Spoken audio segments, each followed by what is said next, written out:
ನನ್ನ ಹೆಸರು ಎಸ್ ದರ್ಶಿತಾ. ನಾನು 3ನೇ ತರಗತಿಯ ಸಟ್ಲೇಜ್ ವಿಭಾಗದಲ್ಲಿ ಓದುತ್ತಿದ್ದೇನೆ. ಇವಾಗ ನಾನು ಲಿಂಗಾಷ್ಟಕಂ ಹಾಡನ್ನು ಹೇಳುತ್ತೀನಿ. ಬ್ರಹ್ಮ ಮುರಾರಿ ಸುರಾರ್ಜಿತ ಲಿಂಗಂ ನಿರ್ಮಲ ಭಾಷಿತ ಶೋಭಿತ ಲಿಂಗಂ ಜನ್ಮಜ ದುಃಖ ವಿನಾಶನ ಲಿಂಗಂ ತತ್ಪ್ರಣಮಾಮಿ ಸದಾ ಶಿವಲಿಂಗಂ ದೇವಮುನಿ ಪ್ರವರಾರ್ಚಿತ ಲಿಂಗಂ ಕಾಮದಹನ ಕರುಣಾಕರ ಲಿಂಗಂ ರಾವಣದರ್ಪ ವಿನಾಶನ ಲಿಂಗಂ ತತ್ಪ್ರಣಮಾಮಿ ಸದಾ ಶಿವಲಿಂಗಂ ಸರ್ವಸುಗಂಧ ಸುಲೇಪಿತ ಲಿಂಗಂ ಬುದ್ಧಿ ವಿವರ್ಧನ ಕಾರಣ ಲಿಂಗಂ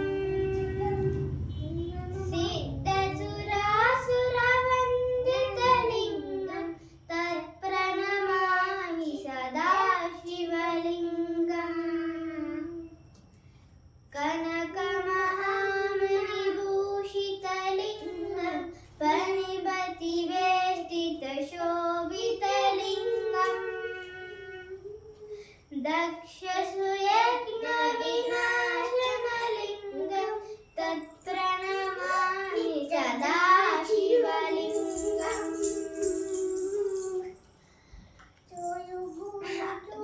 ಕುಂಕುಮ ಚಂದನ ಲೇಪಿತ ಲಿಂಗಂ ಪಂಕಜಹಾರ ಸುಶೋಭಿತ ಲಿಂಗಂ ಸಂಚಿತ ಪಾಪ ವಿನಾಶನ ಲಿಂಗಂ ತತ್ಪ್ರಣಮಾಮಿ ಸದಾ ಶಿವಲಿಂಗಂ ದೇವಗಣಾರ್ಚಿತ ಸೇವಿತ ಲಿಂಗಂ ಭಾವಾತ್ ಭಕ್ತಿ ವಿರೇವ ಚ ಲಿಂಗಂ ದಿನಕರ ಕೋಟಿ ಪ್ರಭಾಕರ ಲಿಂಗಂ ತತ್ಪ್ರಣಮಾಮಿ ಸದಾ ಶಿವಲಿಂಗಂ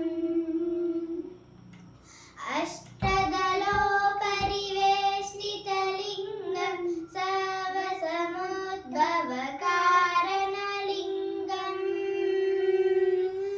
ಅಷ್ಟದರಿದ್ರ ವಿನಾಶನ ಲಿಂಗಂ ತತ್ಪ್ರಣಮಾಮಿ ಸದಾ ಶಿವಲಿಂಗಂ ಸುರಗುರು ಸುರವನ ಪೂಜಿತ ಲಿಂಗಂ ಸುರವನ ಪುಷ್ಪ ಸದಾರ್ಶಿತ ಲಿಂಗಂ ಪರಮ ಪರಮಾತ್ಮಕ ಲಿಂಗಂ ತತ್ಪ್ರಣಮಾಮಿ ಸದಾ ಶಿವಲಿಂಗಂ ಲಿಂಗಾಷ್ಟಕಂ ಇದಂ ಪುಣ್ಯಂ ಯಃ ಪಠೇ ಶಿವಸನ್ನಿಧೋ ಶಿವಲೋಕಮಃ ಪುನತಿ ಶಿವೇನ ಸಹ ಮೋದತೆ. ಧನ್ಯವಾದಗಳು.